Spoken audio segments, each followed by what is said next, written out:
ওবরকাতুহু। সম্মানিত দর্শক, বর্তমান রাষ্ট্রপতি জনাব শাহাবুদ্দিন চুপ্পু, তাকে নিয়ে রাজনীতির যে সাসপেন্স, এটি এখন চরমে। যদিও আমাদের রাষ্ট্রপতির যে পদ এবং পদবি, এটি সাংবিধানিক, নির্বাচিত রাজনৈতিক সরকারের ইচ্ছা বা অনিচ্ছার বাইরে রাষ্ট্রপতির আসলে যাওয়ার কোনো সাধ্য নেই। তো এই অলংকারিক পদটি শেখ হাসিনার পতনের পর থেকে নানা কারণে গুরুত্বপূর্ণ হয়ে পড়েছে। এই রাষ্ট্রপতিকে বাদ দেওয়ার জন্যে এবং এই রাষ্ট্রপতি পদে ডক্টর মোহাম্মদ ইউনূসকে বসানোর জন্যে বা আরও কেউ তাদেরকে বসানোর জন্য যে চক্রান্ত হয়েছে, বিশেষ করে হাদি হত্যাকাণ্ডের পরে যে পরিবেশ পরিস্থিতি তৈরি করা হয়েছিল, তারপরও এখনও রাষ্ট্রপতি শাহাবুদ্দিন চুপ্পু সাহেব যে বঙ্গভবনে আছেন, এটি রাজনীতিতে একটি বিস্ময়কর ঘটনা। গত 18 মাসে বাংলাদেশে আসলে যে কি ঘটেছে, এটি নিয়ে এখনও কেউ খোলামেলা আলোচনা করেননি। 75 15 আগস্টের পর যেভাবে দেশি বিদেশি সাংবাদিকরা একটার পর একটা বই লিখে বিশ্লেষণ করে কেন এই হত্যাকাণ্ড ঘটল, কেন নেপথ্যে এত কিছু হলো, সবার একটা চুলচেরা বিশ্লেষণ ছিল, যার থেকে আমরা এখন বুঝতে পারি। কিন্তু সে অনুযায়ী জিয়াউর রহমান সাহেবের যে হত্যাকাণ্ড, সেটি নিয়ে ওভাবে কোনো সাহিত্য রচনা হয়নি। ফলে কি হলো, তাকে নিয়ে আবেগ আছে, ভালোবাসা আছে, কিন্তু মানুষের মনোমস্তিষ্কে জিয়াউর রহমানের যে হত্যাকাণ্ড, সেই হত্যাকাণ্ডটি বঙ্গবন্ধুর হত্যাকাণ্ডের মতো এতটা সাড়া ফেলতে পারেনি। তো সেই দিক থেকে গত 18 মাসে প্রথমত শেখ হাসিনার পতন, এই পতনের পেছনে এনসিপি কতটা দায়ী, মানে সমন্বয়করা কতটা দায়ী, বা বৈষম্য বিরোধী আন্দোলনকারীরা কতটা দায়ী। এই আন্দোলনের মাস্টার মাইন্ড কে? সালাউদ্দিন সাহেব, তারেক রহমান সাহেব, জামাতের আমির শফিক সাহেব, তারপর সমন্বয়ক এবং মাস্টার মাইন্ড হিসেবে যিনি পরিচিতি লাভ পেয়েছেন মাহফুজ, নাকি ডক্টর মোহাম্মদ ইউনূস? কেন এই ম্যাটিকুলাস ডিজাইনটা হয়েছিল, কিভাবে হয়েছিল? বিটিভি ভবন পোড়ানো, মেট্রো রেলে আগুন, তারপর সেতু ভবনে আগুন সহ মহাখালীতে যে তাণ্ডব চলেছিল, সায়দাবাদে যে তাণ্ডব চলেছিল, এবং গণভবন, বঙ্গভবন, ঢাকার রাজপথ, বিশেষ করে বাড্ডা, রামপুরা, মহাখালী, এই অঞ্চলগুলোতে যা কিছু ঘটেছে তার খুব অল্প আমরা জানি। মাঝে মধ্যে 2-4টি বিস্ফোরক কথা বের হয়ে আসছিল, যেমন ব্রিগেডিয়ার সাখাওয়াত সেই 7.65 বোরের যে রাইফেল, স্নাইপার রাইফেল, এই রাইফেল নিয়ে মুখ ফসকে কিছু কথা বলে ফেলেছিলেন। তো ঘটনা যাই হোক, শেখ হাসিনার পতন হয়েছে, 15 বছরের শাসন, দেশের বেশিরভাগ মানুষ রাজপথে নেমে এসেছে এবং ডক্টর মোহাম্মদ ইউনূসকে বরণ করে নিয়েছে। যেখানে যেখানে আওয়ামী লীগ ছিল, যেখানে যেখানে আওয়ামী লীগের নাম ছিল, গন্ধ ছিল, হোক সে ইউনিয়ন পরিষদের মেম্বার কিংবা মন্ত্রী অথবা রাষ্ট্রপতি, সব জায়গাতে বিক্ষোভকারীরা, আন্দোলনকারীরা তাদের সর্বশক্তি নিয়োগ করে মব তৈরি করা হয়েছে। সুপ্রিম কোর্ট থেকে শুরু করে সব জায়গাতে নজিরবিহীনভাবে বাংলাদেশের প্রধান বিচারপতি সহ অন্যান্য যে সকল বিচারপতিদেরকে নাজেহাল করা হয়েছে, নাস্তানাবুদ করা হয়েছে এবং তাদেরকে চাকরিচ্যুত করা হয়েছে বা তারা পদত্যাগ করেছেন। এটি আমার জানা মতে অন্য কোনো অসভ্য দেশে ঘটেছে আমি জানি না। যাই হোক, এত কিছুর পরে যে মানুষটি টিকে গেছেন, তিনি হলেন জনাব শাহাবুদ্দিন চুপ্পু।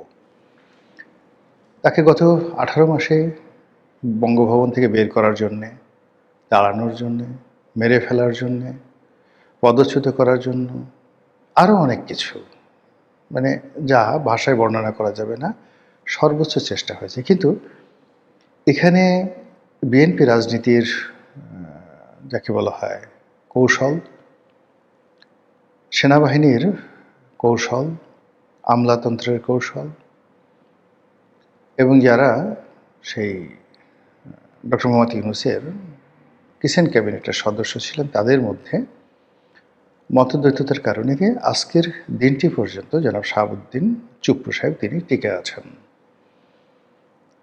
এবং এই পৃথিবীতে মানুষদের মধ্যে যাদের সর্বোচ্চ সার্ভাইভাল পাওয়ার, আমার কাছে মনে হচ্ছে গত 17 মাসে উনি যে নিজের অস্তিত্ব বজায় রাখার জন্য যেভাবে উনি টিকে ছিলেন, যেভাবে উনি কথা বলেছেন এবং যেভাবে তিনি কৌশলী হয়েছেন ওই বঙ্গবন্ধু ভবনের ওই আবদ্ধ বাড়ি থেকে, যেভাবে তিনি সাংবাদিক মতিউর রহমান চৌধুরী থেকে শুরু করে অনেক সাংবাদিকদেরকে ডেকে তিনি বক্তব্য দিয়েছেন, কথা বলেছেন, বহু মানুষের সঙ্গে সম্পর্ক স্থাপন করেছেন ব্যক্তিগত পর্যায়ে, অনেককে তিনি নরম করে ফেলেছেন, অনেকের সঙ্গে তিনি সম্পর্ক স্থাপন করেছিলেন। এটা বলতে গেলে বিস্ময়কর।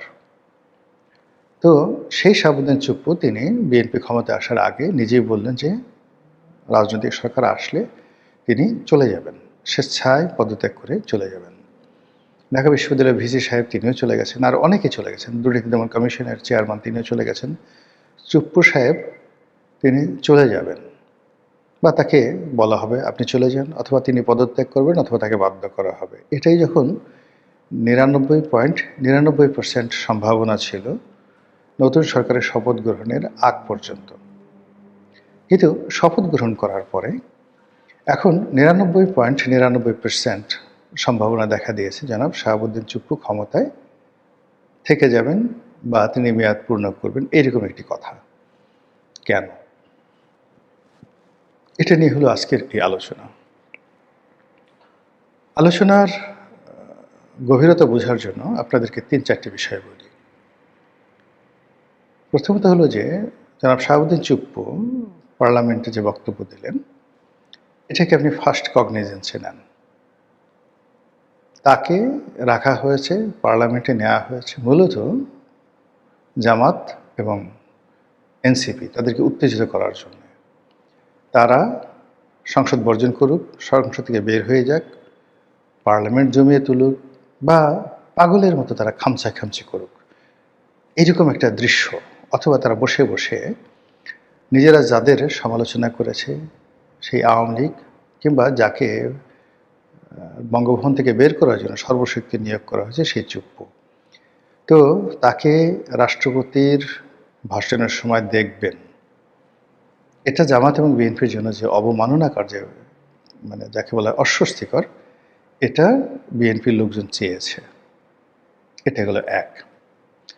2 নম্বর হলো যে ঈদগাহ, জাতীয় ঈদগাহ ময়দানে, তো জাতীয় ঈদগাহ ময়দানে জনাব তারেক রহমান সাহেব এবং শাহাবুদ্দিন চুপ্পু সাহেব, তারপর প্রধান বিচারপতি একত্রে নামাজ আদায় করেছেন। এটি মূলত ডক্টর মোহাম্মদ ইউনূসের ইমেজে ভীষণভাবে এটি আঘাত করেছে, কুড়ালের বা কুঠার আঘাত করেছে। 2 নম্বর হলো যে জামাত এবং অন্যান্য যারা আছেন তাদেরকে ঈদগাহ ময়দান ছাড়া করেছে। এবং এখানে দেখেন যে জামাত যে কৌশল জানে, সেখানে তারেক রহমান সাহেবের পাশে জামাতের আমিরকে বসতে দিতে হতো। জামাতের আমির রাষ্ট্রপতির সঙ্গে মানে যদি না থাকতেন, তাহলে সেক্ষেত্রে তিনি লোকজন সহকারে সেখানে এতটা উপস্থিত থাকতেন সবাইকে নিয়ে, যে ওখানে কুলাকুলি থেকে শুরু করে যা কিছুতে তিনি একেবারে রীতিমতো মাতোয়ারা করে ফেলতেন। এবং অনেক মুসলিম দেশের যারা লোকজন জামাত সংশ্লিষ্ট, তাদেরকেও, রাষ্ট্রদূতদেরকেও এখানে আনা হতো। ফলে পুরো ডায়াসটি বিএনপির পরিবর্তে জামাতের কাছে চলে যেত। এবং ওখানে যদি জামাত সংশ্লিষ্ট লোকজনের আধিক্য থাকতো, তাহলে ঈদগাহ ময়দানে বিএনপির সঙ্গে জামাতের একটা ক্ল্যাশ হয়ে যেতে পারতো নেতাকর্মীদের সাথে। এটা বিএনপি চায়নি।